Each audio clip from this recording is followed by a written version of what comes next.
ହେଉଛି ପୁରୁଷୋତ୍ତମ ଧାମ, ଏ ମର୍ତ୍ତ୍ୟର ବୈକୁଣ୍ଠ ହେଉଛି ପୁରୁଷୋତ୍ତମ ଧାମ।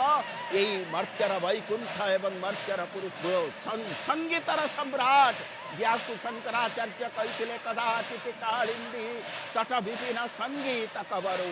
ତୁମେ ସଙ୍ଗୀତର ହେଉଛି, ସଙ୍ଗୀତ ହେଉଛନ୍ତି ଗୀତ ବାଦ୍ୟ ଏବଂ ନୃତ୍ୟର ଏକ ସମନ୍ୱୟ।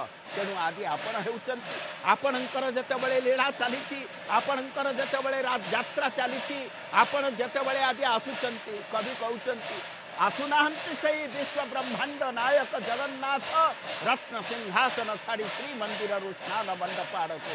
ଆଉ କିଏ ଆସୁଛନ୍ତି ନା ନୀଳକନ୍ଦରର ସେ ହାତୀ ଆଜି ବାହାର ହେଲା।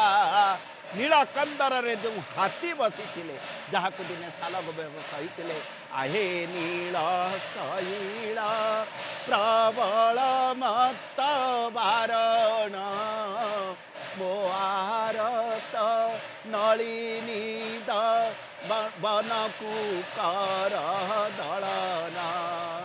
ଶାଲବେଗ ଯିଏ ହେଉଛନ୍ତି ଏକ ନିଷ୍ଠାପର ଭକ୍ତ, ସମର୍ପିତ ପ୍ରାଣ, ସେ ଆଜି ଭଗବାନଙ୍କ ନିକଟରେ କରୁଛନ୍ତି ଯେ ହେ ଭକ୍ତ ବୃନ୍ଦ, ମୁଁ ଅଛି, ତୁମର ସମସ୍ତ ଦୁଃଖ ଯାତନା ଏବଂ ସନ୍ତାପ କର୍ମଶକୁ ବିଦଳିତ କରିବାରେ ଯଦି କାହାର ସାମର୍ଥ୍ୟ ଥାଏ, ତାହେଲେ ମୁଁ ହେଉଛି ଆହେ ନୀଳ ଶୈଳ ପ୍ରବଳ ମତ୍ତ ବାରଣ।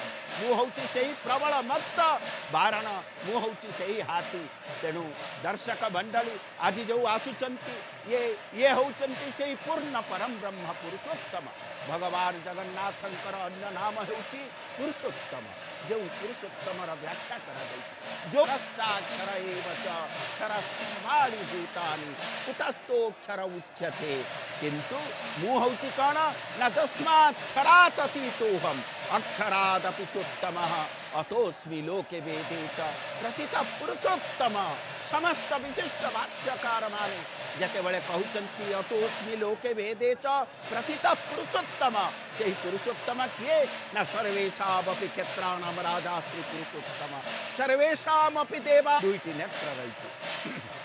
ଦେଖୁଛନ୍ତି ଯେ ଆଜି ଆସି ଯାଇଛି ମୌସୁମୀ, ମୁଇଁ ଧାଇଁ ଆସିଅଛି ଧରଣୀ ଭାଗେ। ଆଜି ମୌସୁମୀର ସେହି ଯେଉଁ ଆଗମନକୁ ଆଜି ଆନନ୍ଦରେ ମୌସୁମୀ ଆସୁଛି, କହୁଛି ମୁଁ ସାଗର ବକ୍ଷୁ ବହି ଆଣିଅଛି ବାରିଧ ସନୀଳ ଧାରା, ଦୂର ଦିଗନ୍ତୁ ବହି ଆଣିଛି ମୁଁ ବାରିଧ ମାଳା। ଆଜି ଏ ବାରିଧ ମାଳାକୁ ମୌସୁମୀ ବହି ଆଣିକିରି ଆଜି ତାଙ୍କରି ବିଶ୍ୱ ନିୟନ୍ତାଙ୍କ ଉପରେ ଆଜି ସେ ଜଳ ବୃଷ୍ଟି କରିବେ, ଅମୃତ ବୃଷ୍ଟି କରିବେ।